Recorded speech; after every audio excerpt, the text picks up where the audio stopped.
All right, we're going to go ahead and get started.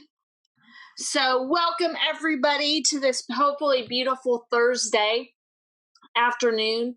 What we're going to talk about a little bit today is financial stress and how to eliminate it. A lot of what I am going to be sharing with you guys is what I've learned over really the last 14 years involving infinite banking and even what's going on with COVID-19.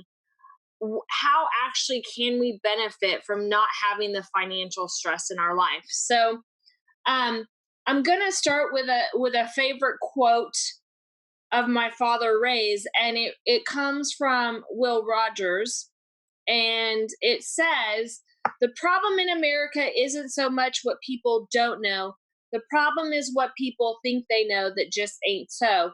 And I think a lot of what we have been taught about money actually creates financial stress in our lives because we have been taught as individuals to work really hard and to buy more assets and to work even harder and buy more assets. And what we find out is that all of our work basically and all that we earn ends up going to other people. And what I mean by that is, as we do work and our paycheck is direct deposited or we get paid for the work we do, it seems like we pay everybody else first instead of one key principle that we're going to talk about is paying yourself first. But really, we do all the work and everybody else gets all the money. And when you think about that, just ask yourself, the car people get the money right now, the grocery people or food people get the money, the IRS gets the money, our health insurance, all of these things, clothing, everybody else gets the money, and yet we're doing all the work. And we really need to change that mindset, as well as we can have a lot of assets. We can be asset rich and cash poor. And really, the key is to learn how to be that wealth creator. So it's not what we don't know, it's what we think we know because it's what we've been taught. And really ask yourself, how many of you guys have actually been taught about money? Most of us learned about money from our parents, and we are doing exactly what they do, hoping that we can earn a little bit more and maybe leave a little bit more to our family. I think that in this time in life, we need to realize that not all storms come to disrupt your life. Some come to clear your path. And I'm hoping after today, you realize that maybe this was the opportunity for you to really have a clear path or a plan moving forward so you're not so stressed by finances. I'm going to go through some statistics just to help you understand what it is that causes a lot of financial stress. So, before we do that, we're going to say you're going to learn how to control your money today. You're going to learn the 3 rules to gain financial freedom, and you're going to learn how to have financial freedom even during difficult times. So, statistics just in the US alone, okay?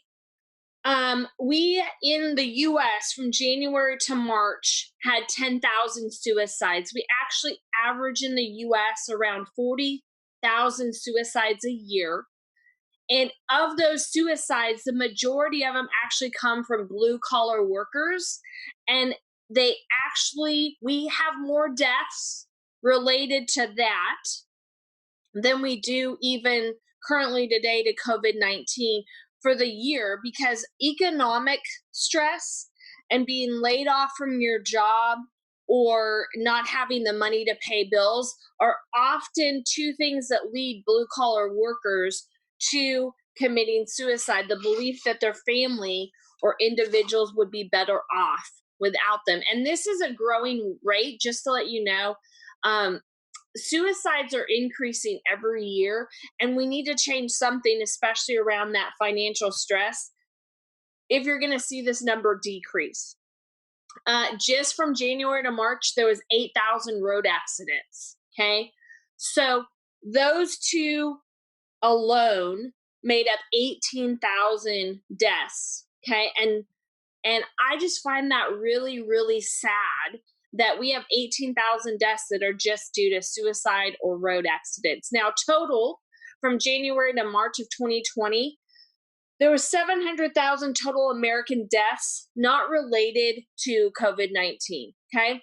So that was 2019 stats and stuff. So we're not talking just January to March, but 700,000 total American deaths that weren't related at all to COVID-19. Currently today, when I looked this morning, there was 28,640 deaths related to COVID-19. Now, how accurate is that? I'm going to say, even if it's not COVID-19 and they haven't been diagnosed or tested, that's what they're told to classify it as by the CDC in the US right now. So let's say somebody maybe had only pneumonia, they didn't even have COVID-19, but they were never tested and they do pass away or graduate from this earth. It's classified as a COVID-19 death. But worldwide, there's only been 137,000 deaths. And the reason I'm saying that is that when we think of the grand scheme of what COVID-19 is causing, I really believe we have to look at the future as well as, could suicides increase? The stress level of the financial stress of that, not being employed, and things like that. I don't think that COVID-19 is going to be the only cause of death in the US. I think there's going to be ramifications for suicides and that. And I just want to say, there hasn't been an American hospital that has needed a ventilator. They lack. So as much as we need ventilators and things like that, I think we are doing our part, and hopefully you guys understand that. But on the same hand, at some point, the economy cannot sustain being shut down. And so what can you do during this time? And I would say get your money in order so you have a clear path. Like I said, this is the storm. You want a clear path of how to move forward in that storm. So I'm going to go over, and I want you guys to ask yourself this question. Typically, there are 3 types of individuals you fall into in a financial category. So ask yourself, are you a debtor? Right now, I'm going to define them as well. Are you a saver, which means you save and you basically pay cash for everything, or are you a wealth creator? So a debtor basically always is borrowing from somebody else to buy or purchase things. And the reality is a lot of us are debtors in the sense of we don't actually live within our means. So we are constantly in a state of debt because we actually are spending more than what we're making. So that comes into credit cards, right? I have a credit card, just put it on the credit card. I think I'm going to get paid this much money, and then the credit card comes due and you're out of debt. Or a lot of college individuals that are going to school in university today, they're accumulating huge amounts of debt while they're going through school in the hopes of using their future earning potential as the collateral to pay off those loans. And what most of you guys might not realize is if you're borrowing money to go to school with the hopes of paying it off, that if you don't pay off your debt, they can garnish your wages, which means you can become an indentured servant to the loaning system. And basically that's our government in regards to paying back the money you borrowed to go to school.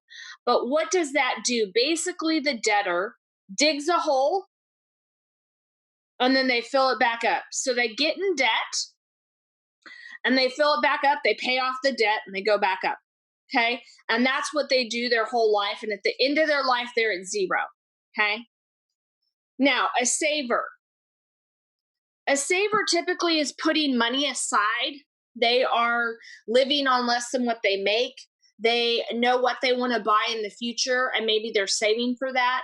And they are borrowing from themselves. But when I say they're borrowing from themselves, what I mean is they actually are not, they're saving the money and going and spending it like they're buying the car.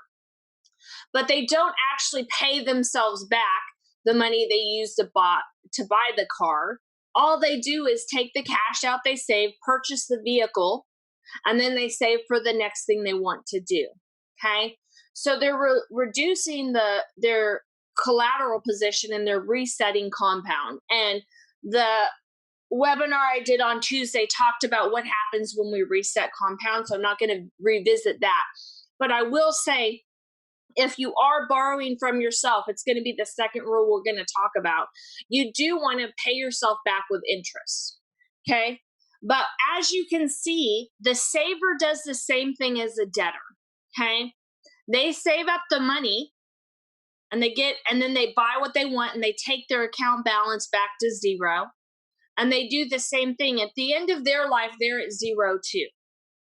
So what that looks like is the debtor and the saver are exactly the same in one sense.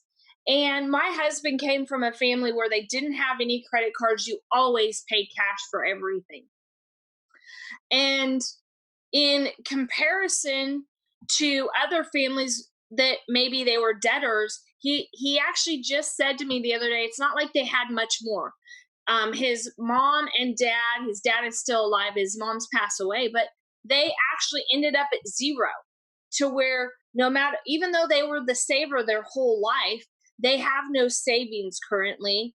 And if it's not for family taking care of them, literally it is zero. They have $0. So they saved in the sense of they bought and they paid cash for everything, but it didn't give them any benefit that at the end of life because they're at zero.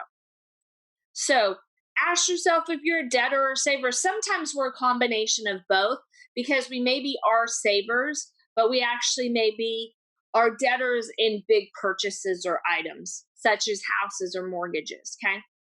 Now, no matter whether you're a debtor or a saver, I would hope that eventually the clear path that you understand after this workshop and after this time together is you want to become a wealth creator, okay? You want to be an individual that actually saves. They never reset that compounding though. Sometimes they use other people's money, but they collateralize their purchases, okay? And they borrow from a lender at a negotiated rate, but they're using their own money as the collateral. And the only way to do that and earn uninterrupted compounding is with a whole life insurance policy, okay, with a mutual company. And what you can see on this graph is we are very honest in that you are not always ahead. In this one, you're below in the first year, the second year, the third year, and the fourth year. You look like you're doing pretty good. Fifth year, you've come ahead. You might go back down below for the sixth year and then keep rising, seventh, eighth, or ninth. But what I want you to think about is life is like a marathon. It is not a 100-yard dash, okay? And wherever you are in life, if you realize that for the first even 5 years or 6 years, you might be behind in that race of life. But after year 7, nobody could catch you and you will always be ahead. It is worth the sacrifice and the time and implementation to spend the 5 or 6 years to get there, okay? Life is never that 100-yard dash. And so if you know nobody can catch you from year 7 and beyond, you are ahead of the game. And you're going to continue to rise, and you're going to be able to be a wealth creator and teach your family how to be a wealth creator. Now, remember I said, how many of us have ever learned about money and really were taught something about money? And that's really what we're talking about. Hopefully you walk away, and if you have kids or family members, you can be able to talk to them about money and how it actually works and how it can change their lives and transform their lives. Now, we're going to talk about Parkinson's Law. R. Nelson Nash mentions this in his book, The Infinite Banking Concept. But one of the favorite lines is, a luxury once experienced becomes a necessity. And I'm going to give you a real life example of that. How many of us today would drive a vehicle that does not have air conditioning? Okay, when I grew up, we didn't necessarily have air conditioning in our vehicle. And a lot of times the windows were rolled down, and that was the air that you got in the car. But now, most of us would never consider buying a car that didn't come with air conditioning. So it's a luxury once experienced that becomes a necessity. The second part of that is income rises, so do expenses. Okay. And this is a trap we fall into, that as we start making more, when we first start out and earn money, most of the time we're not making nearly what we will be at the end of our life. Okay. But what happens is that we don't break Parkinson's law. We keep increasing our expenses. Okay. And if you allow your expenses to increase at a slower rate than what your income is, you are able to actually save and pay yourself first, and you will become financially independent from institutions, and you will become a wealth creator. But unless you stop Parkinson's law, you won't be able to do that. Okay. Luxury once experienced becomes a necessity, and income rises, and so do our expenses. And I'm going to tell you something that we still do today as a family, my husband and I, but we always ask ourselves, is this expense a need or a want? And I'm going to give you a couple examples. Do I need a gym membership, or is it a want? So prior to COVID-19, but could I go and swim at the pool, or do I need a gym membership to do my laps at the pool? Could I go and participate in a class or stream something online, or do I need the gym membership to do it? We recently were like, we don't need cable TV, so we got rid of it. And even this week, twice, I've been working a lot, unfortunately, but later at night, coming back and sitting back down at my computer. And before I really realize it, it's 6:30 or 7 at night, and we haven't had dinner. And it would be very, very easy to say, let's just eat out, because that's the easy fix, even if it's going through a drive-through, versus actually staying in and making something. And the one thing I realized this week is that we've had some really, really good dinners and some fun time making meals together and dinner together as a family. And in the past, I probably would have said, let's just go out and grab a bite to eat. But it wasn't a need. It was a want, because I didn't probably want to cook. And instead, everybody got involved, and it was a great experience. And we've said for like 3 nights in a row, man, that was a really good dinner. And so I just want you guys to stop and teach yourself to ask before you're buying something or purchasing something, whether this is a need or it's a want. Do our kids all need mobile phones? No. Do they need mobile phones with data? Not necessarily. But a luxury once experienced a mobile phone that has data on it, which really it's more a computer than anything else, and it's used less and less as a phone, becomes a necessity. So hopefully, if you learn nothing more today, you'll remember Parkinson's law, and you have to break Parkinson's law in order to really gain financial freedom. And I'm going to say, remove the financial stress of your life, because if you don't learn to conquer Parkinson's law, you're constantly going to be working really hard, and everybody else is going to be getting all the money. Okay. Why do I have a picture of banks up here? I want to talk to you guys a little bit about whole life insurance and who actually is using it. Okay. So Bank of America, Chase, Wells Fargo, and we can name lots of banks. They all buy bank-owned life insurance called BOLI. So I encourage you to Google it and see how much they have. I believe Bank of America and Wells Fargo combined today have around $40 billion in cash in their whole life insurance policies. Now, if whole life insurance is so bad and banks are in the money business, why are they continuing to buy this? Okay. They're the biggest buyers of mutually funded whole life insurance in the world. You have to ask yourself why they're buying it. Okay. Does our government possibly know about whole life insurance and the benefit of it, and having actually mutual funded whole life insurance? Well, I think you should recognize some of the individuals on the screen. I will tell you that Joe Biden has $19 million of cash value in his whole life insurance. John McCain, when he ran for president of the United States, used his cash value in his whole life insurance to fund his presidential campaign. So they all own mutual pay and whole life insurance. And if it's so bad, why do they own it? We want to keep asking ourselves, why are these individuals owning something that we're told we shouldn't own? And to keep just depositing our money and putting it in the bank, okay? The banks know their money is more secure, their cash value is more secure with a life insurance than with their own bank, okay? Who else has done this? Walt Disney was able to start Disneyland with his cash value of his whole life insurance. It wasn't just all his cash value, but the banks, when he went to a loan, told him that Disneyland would fail, that it would not be a success. It was a dumb idea. So instead, he found a different solution to start it by using his cash value in his whole life insurance. Sam Walton and Walmart Corporation alone own 1.2 million, actually I think it's 2.1 million life insurance policies on employees or people that work for them at one point in time.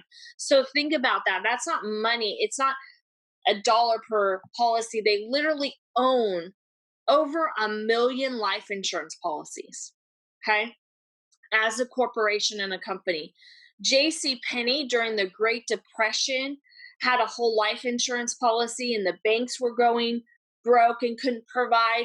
And his employees, he did not have the money to pay them for their work.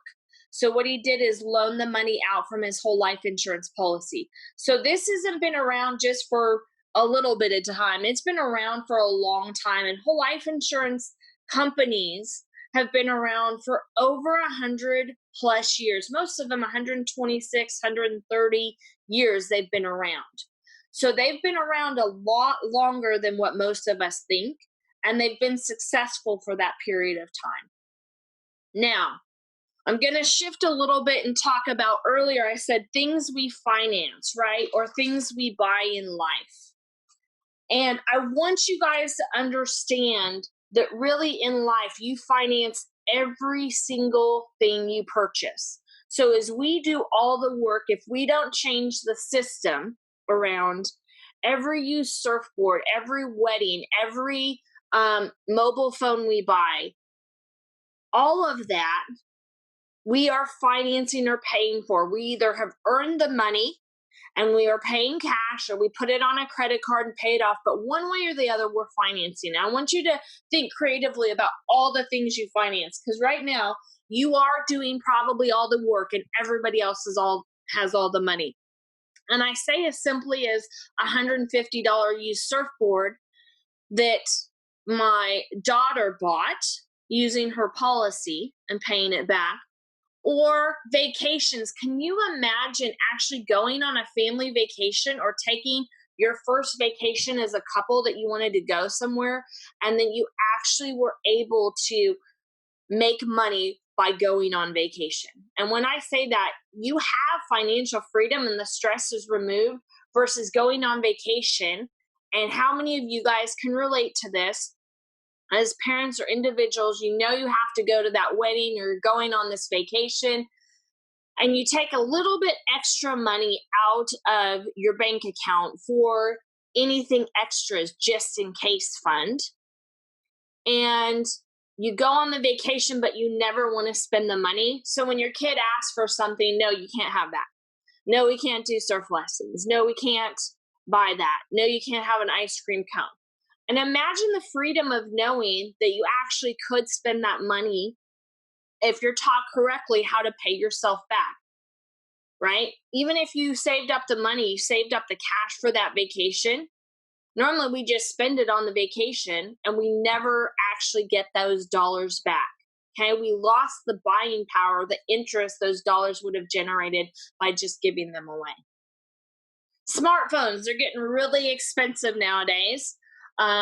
Several are over $1,000 plus. So We finance smartphones. Weddings. Average cost of a wedding in the US right now is $40,000. That's 5 times what my wedding costs. But I really hope my daughters don't spend $40,000.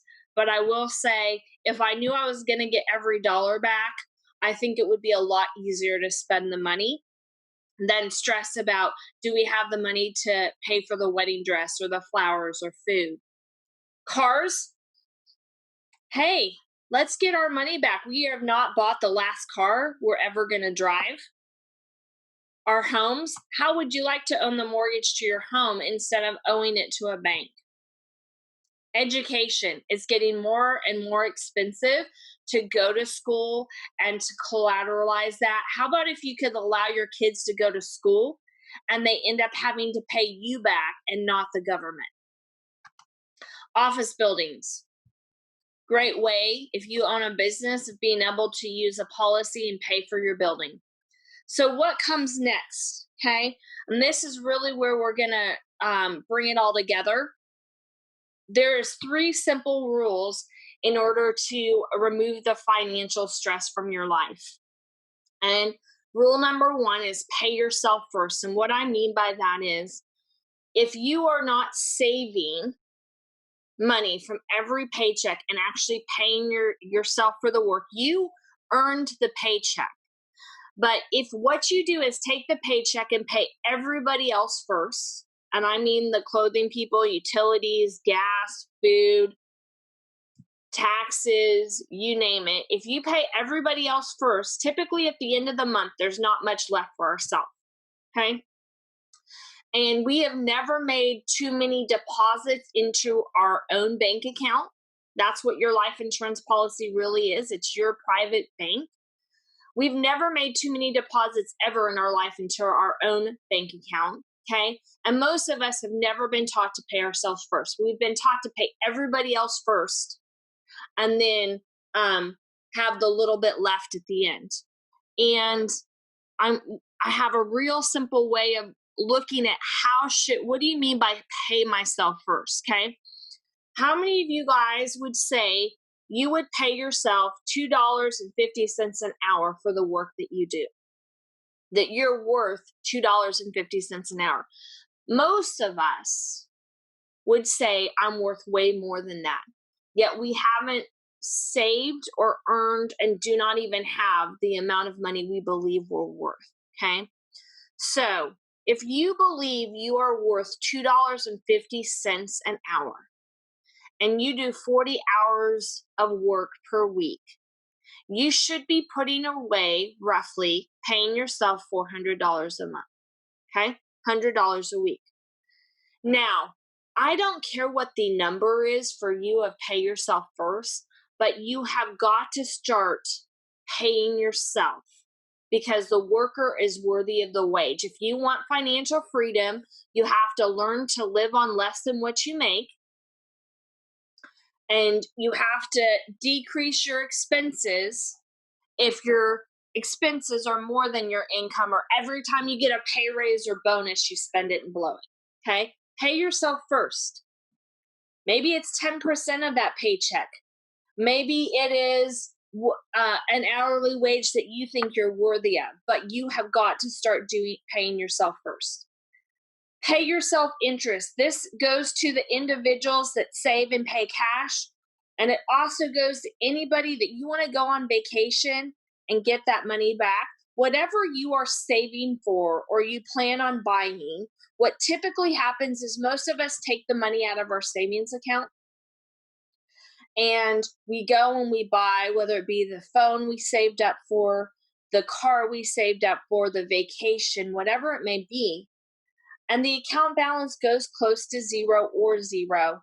And then we just start saving for the next thing. And what I mean by pay yourself interest is if you spent $200 on some item, whatever that may be, then pay yourself at least interest on the $200 over a period of time.